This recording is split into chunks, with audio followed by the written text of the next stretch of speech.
میرے دوستو، اللہ تبارک و تعالیٰ کے پیارے نبی حضرت ابراہیم علیہ السلام کی تیسری بیوی جن کا نام کنتورہ تھا،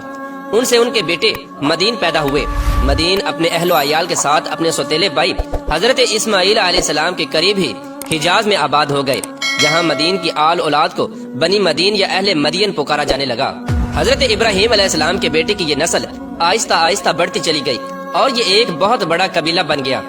جب یہ لوگ بہت زیادہ پھیل گئے تو انہوں نے اپنے علاقے کو 2 حصوں میں تقسیم کر لیا۔ شہری علاقے کو مدین پکارنے لگے، جبکہ دیہاتی علاقے کو ایکا کہا جانے لگا۔ انہی لوگوں کو قرآن میں اصحاب ایکا کے نام سے پکارا گیا۔ ایکا کے لفظی معنی جھنڈ والے اور سرسبز و شاداب جھاڑیوں کے ہیں۔ یہاں میوہ جات، پھلوں اور خوشبودار پھولوں کے اس قدر درخت تھے کہ اگر کوئی دور دراز سے اس بستی کو دیکھ لیتا تو یہ معلوم ہوتا جیسے یہ کوئی بستی نہیں بلکہ ایک خوبصورت سرسبز و شاداب درختوں کا جھنڈ ہے۔ اسی وجہ سے قرآن پاک میں اللہ تبارک و تعالیٰ نے ان کے لیے ایکا کا لفظ استعمال کیا ہے،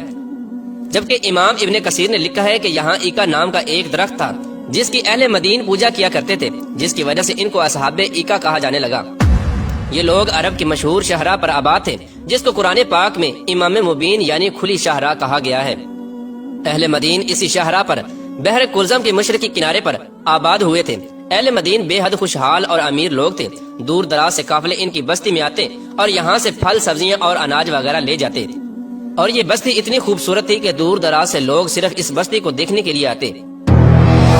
چونکہ یہ قوم ایک بہت بڑی شاہراہ پر آباد تھی، اس لیے ہر طرف سے آنے جانے والے تاجر اس بستی میں ضرور رکتے، جس کی وجہ سے اس بستی کے لوگ تجارتی کاروبار سے منسلک ہو کر بہت ہی زیادہ خوشحال ہو گئے۔ جب یہ قوم بھی اللہ تبارک و تعالیٰ کی دی ہوئی نعمتوں کی وجہ سے خوشحال ہو گئی تو یہ قوم بھی قوم عاد کی طرح اور قوم سمود اور قوم لوط کی طرح بتوں کی پوجا کرنے لگی۔ یہ قوم وہ واحد قوم تھی جس نے سب سے پہلے دنیا کے اندر درخت کی پوجا کرنا شروع کی۔ اس سے پہلے صرف بتوں کی پوجا کی جاتی تھی۔ اس قوم نے سب سے پہلے دنیا میں درختوں کی پوجا کرنے کی بنیاد رکھی۔ یہ لوگ روئے زمین میں ایک نئی عبادت کرتے تھے جس میں ایکا نامی درخت کے آگے ہر 3 ماہ بعد ایک خوبصورت دوشیزہ لڑکی کو ذبح کیا جاتا اور اس کے سارے اعضاء کو الگ الگ کاٹ کر الگ الگ جگہوں پر تقسیم کر کے دفن کیا جاتا۔ یہ لوگ اس درخت کو اپنا خدا مانتے تھے اور یہ عقیدہ رکھتے تھے کہ اگر ایکا نامی درخت کو دوشیزہ کی قربانی نہ دی گئی تو یہ ہمارے کاروبار ختم کر دے گا اور ہمارا سب کچھ تباہ و برباد ہو جائے گا۔ اس کے علاوہ یہ بدبخت قوم ناپ تول میں بھی کمی کیا کرتی تھی۔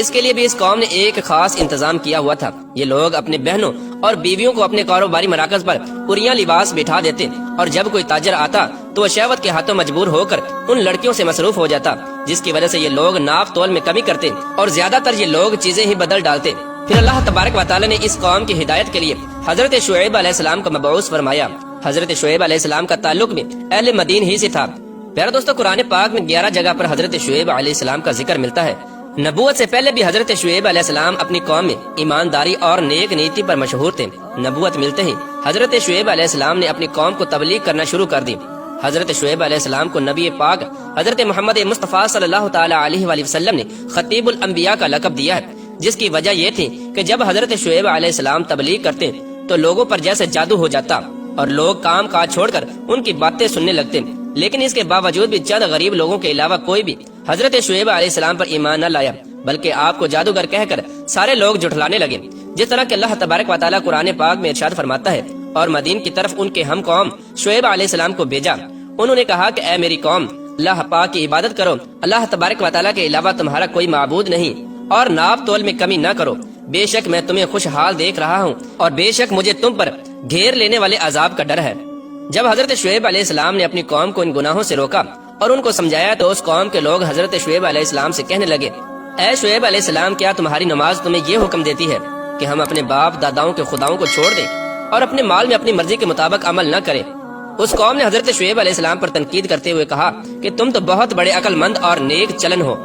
اس کے باوجود بھی حضرت شعیب علیہ السلام نے اپنی قوم کو بارہا ان برائیوں سے منع کیا اور اللہ تبارک و تعالیٰ کی وحدانیت کی طرف بلایا۔ جب کسی بھی طرح حضرت شعیب علیہ السلام کی قوم اپنے گناہوں سے باز نہ آئی تو حضرت شعیب علیہ السلام نے اپنی قوم کو پرانی قوموں پر نازل ہونے والے دردناک عذابوں سے ڈرایا اور ان سے فرمایا کہ اے میری قوم، اگر تم لوگ اسی طرح گناہوں کے اندر مبتلا رہے اور میری بات نہ مانی تو اللہ تبارک و تعالیٰ کا دردناک عذاب تم پر آن پہنچے گا، جس طرح کہ حضرت نوح علیہ السلام کی قوم پر اور حضرت ہود علیہ السلام کی قوم پر اور حضرت صالح علیہ السلام کی قوم پر اللہ تبارک و تعالیٰ کا دردناک عذاب نازل ہوا تھا،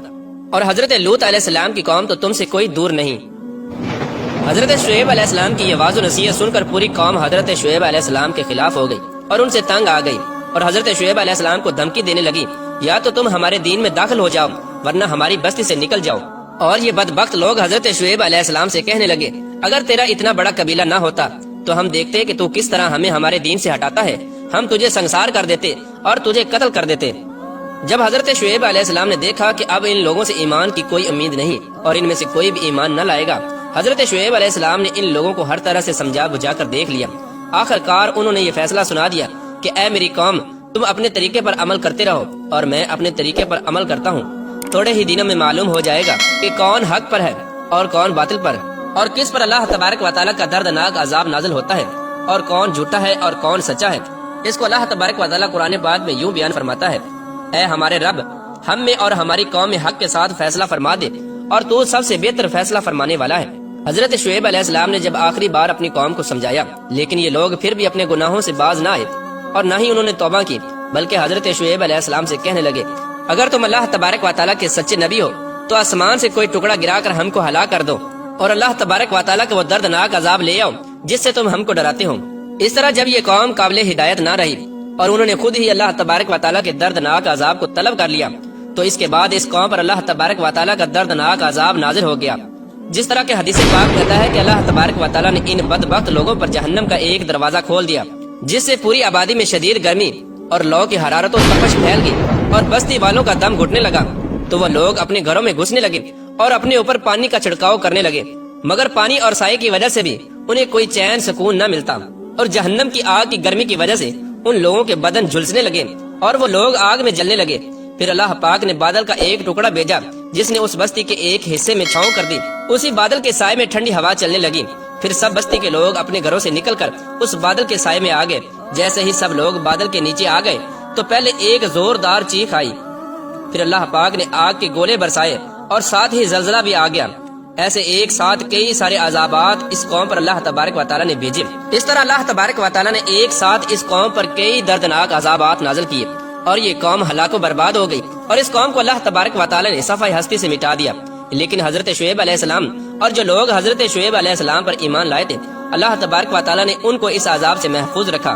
اس بدبخت قوم کے ہلاکت کے بعد حضرت شعیب علیہ السلام شباب نامی علاقے میں تشریف لے گئے اور وہیں آپ زندگی گزارنے لگے اور وہیں پر آپ کا انتقال ہوا۔ اللہ تبارک و تعالیٰ سے دعا ہے کہ اللہ تبارک و تعالیٰ ہمیں ان تمام برائیوں سے بچائے جن برائیوں کی وجہ سے پہلی امتیں ہلاک ہوئی اور جن برائیوں کی وجہ سے اللہ تبارک و تعالیٰ نے ان پر اپنا دردناک عذابات نازل فرمائے۔